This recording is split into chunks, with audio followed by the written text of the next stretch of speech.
मातरम। धन्यवाद।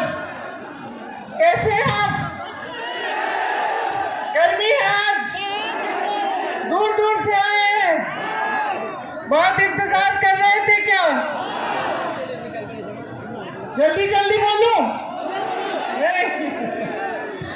श्री जितेंद्र सिंह जी, श्री भूपेन बोरा जी, बुल हसन जी, श्री गौरव गोगोई जी, श्री जाकिर हुसैन जी, श्री अबीदुल जमान जी, श्री पृथ्वीराज साठे जी, मंच पर विराजमान सभी नेतागण, सभी पदाधिकारी, मेरी प्यारी प्यारी बहनों, प्यारे भाई, आप सब इतनी दूर से यहाँ इतनी बड़ी तादाद में मेरी बातों को सुनने आए हैं, इसके लिए सबसे पहले मैं आपके प्रति अपना आभार प्रकट करना चाहती हूँ।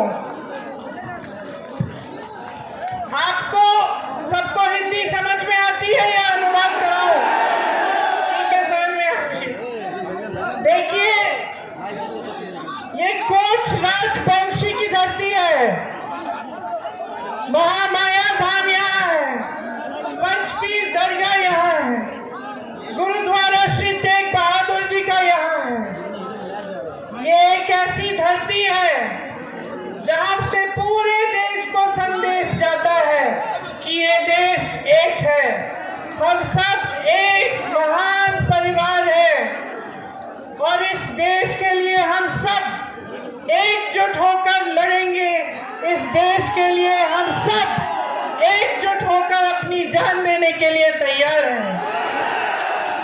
मेरे भाई श्री राहुल गांधी जी ने कन्याकुमारी से कश्मीर तक और मणिपुर से मुंबई तक यात्रा की। वो यात्रा भारत जोड़ो यात्रा थी, पहली वाली, और दूसरी यात्रा भारत जोड़ो न्याय यात्रा थी। आप सबके पास भी गुजरे होंगे, आप सब ने देखा होगा कि वो ये यात्रा क्यों कर रहे थे। वो ये यात्रा इसी जमीन की भावना के तहत कर रहे थे। वो ये यात्रा इसीलिए कर रहे थे ताकि पूरे देश को याद दिलाए कि हम सब इकट्ठे हैं, हम सब एक हैं और यह देश हम सब का है। आपने देखा किस तरह से जहां जहां राहुल जी जाते हैं वे सिर्फ सच बोलते हैं। किसी को पसंद आए ना आए, किसी को अच्छा लगे ना लगे, लेकिन वो सत्य बोलते हैं और सत्य के पथ पर चलते हैं। ये जो सच्चाई और सत्य की परंपरा है, ये हमारे देश की पुरानी परंपरा। इस पार्टी में थे तब उनके खिलाफ एक बड़ा आरोप था, जैसे ही वो बीजेपी में शामिल हुए वो सारे आरोप गायब हो गए।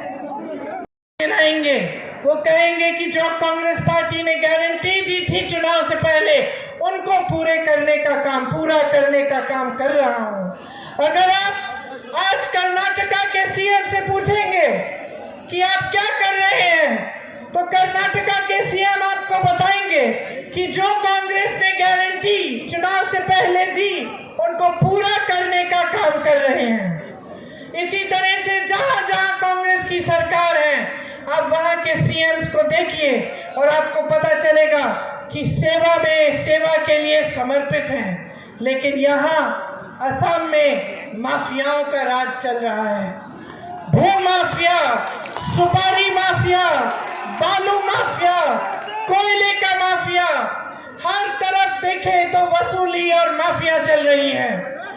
यहाँ पे सरकार जितने स्कैम करती है, चाहे वो किसान का संपदा स्कैम हो या पीपीई किट पे स्कैम हो या फ्लाईओवर का स्कैम हो, चाहे गाय की तस्करी जो खुलेआम हो रही है और कोई रोक नहीं रहा है, ये सारी चीजें चल रही हैं आपके प्रदेश में, लेकिन विकास का काम नहीं हो रहा है। आपका काम नहीं। हमें सिखाई हमारे महापुरुषों ने हमें सिखाई और पूरा देश की राजनीति की जब नींव डली तब इसी परंपरा पर डली। महात्मा गांधी जी ने भी यही सत्य का पथ पकड़ा था। हमारे पूरे जो स्वतंत्रता आंदोलन की नींव थी वो यही थी, सत्य, सच्चाई और देश और जनता की सेवा।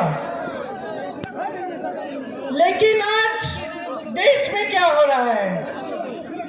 प्यारी बहनों, प्यारे भाई, जो आज देश में हो रहा है उसको समझने के लिए आपका ध्यान मैं कुछ चीजों की प्रति आकर्षित करूंगी। देश में जो राजनीति चल रही है, असम में जो राजनीति चल रही है, उसको आपको गहराई में समझना पड़ेगा। हालात ये है कि एक तरफ अपार सत्ता है, अपार धन है, मेरे मीडिया के साथी यहाँ है, अपार मीडिया आज सरकारों के साथ है। एक जमाने में मीडिया सरकार से सवाल उठाती थी, नेता कुछ गलत करता था तो जनता का प्रतिनिधित्व मीडिया करती थी, सवाल उठाती थी, पूछती थी।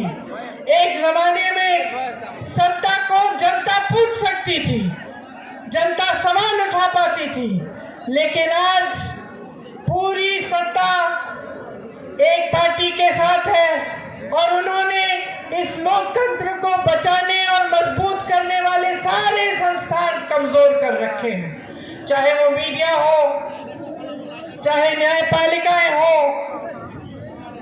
चाहे दूसरे संस्थान जैसे इलेक्शन कमीशन हो, तमाम संस्थानों को कमजोर करने का प्रयास इन्होंने हमेशा किया है।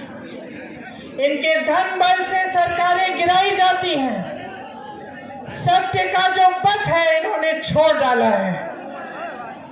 तो आज चाहे असम में, चाहे पूरे देश में एक ऐसी राजनीति चल रही है जो जनता के लिए नहीं चल रही है। असम के अपने मुख्यमंत्री को देखिए और उनकी तुलना बाकी मुख्यमंत्रियों से कीजिए जो कांग्रेस के प्रदेशों में कांग्रेस की सरकारें चला रहे हैं। आप रेवंत रेड्डी से पूछेंगे कि रेवंत जी, तेलंगाना में आप क्या कर रहे हैं?